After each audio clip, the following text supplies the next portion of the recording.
Okay, so in this video, we're going to address the types of motion in projectile motion. So you have to remember in the previous video, towards the end, we mentioned that there are two independent types of motion. There's a horizontal motion and a vertical motion.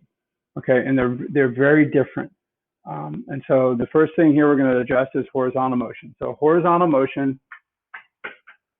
in projectile motion, okay, it looks like a ball rolling on a table at a constant velocity. So this is really the important part, or for horizontal, right? The object, regardless of what it is going to be traveling horizontally with a constant velocity, which means there is no acceleration. Okay, so your A in the X direction would be 0 meters per second squared. So in the previous video, we talked about how we can use that displacement formula to model the motion or write the motion. So what happens is the 1/2 AT squared part just cancels out. Now, the only factor that changes during the time of flight is what we call the range, okay, or the horizontal displacement. This is the more technical term for horizontal displacement, okay? So the velocity doesn't change. The acceleration, of course, doesn't change.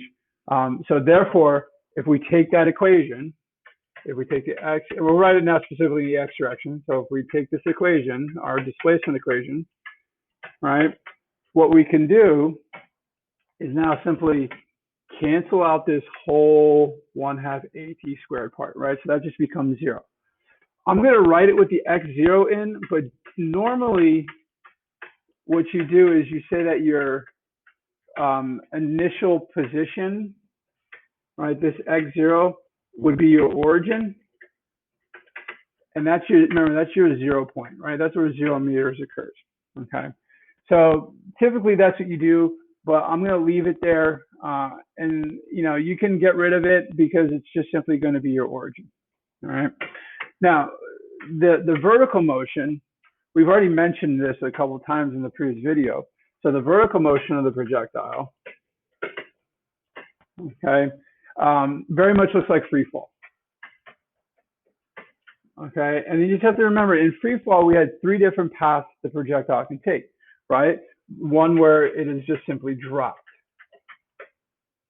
right, which means that the starting velocity is 0. One where you throw the object up, right? So the object is thrown upwards, which means that the starting velocity is positive, or when you throw it downward. Okay, where the starting velocity is negative. So it's like I drop the mic, I throw my papers up because I don't understand the problem, and I'm so mad at something, I throw my pencil downward. Okay, and this gives you an idea, right, about this, how the starting velocity is. Is it 0, is it positive, or is it negative? Okay. Now, because it is free fall, we do have to remember that it has a constant acceleration. So the acceleration of projectile motion, or the vertical motion in projectile motion, always points downward. Okay, and what they'll try to do, especially on multiple choice questions, they'll try to trick you with this concept. Okay, so remember that your acceleration is always going to point down, no matter the location. Okay, so just remember that, because they'll try to ask you questions about, hey, what is the acceleration at an object's maximum height? Well, it's always going to be downward with the same magnitude of -9.8, or if you can use it, especially on multiple choice questions, -10 meters per second squared. And so what does that mean about the object's motion? Is that it's always, that the velocity is always changing.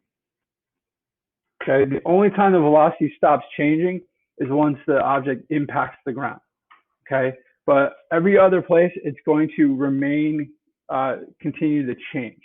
And so what happens is when you combine those two independent motions of the vertical constant velocity and the ever-changing free fall motion, that's where you get your projectile motion. And we're going to address the shape and what does that look like in the next video.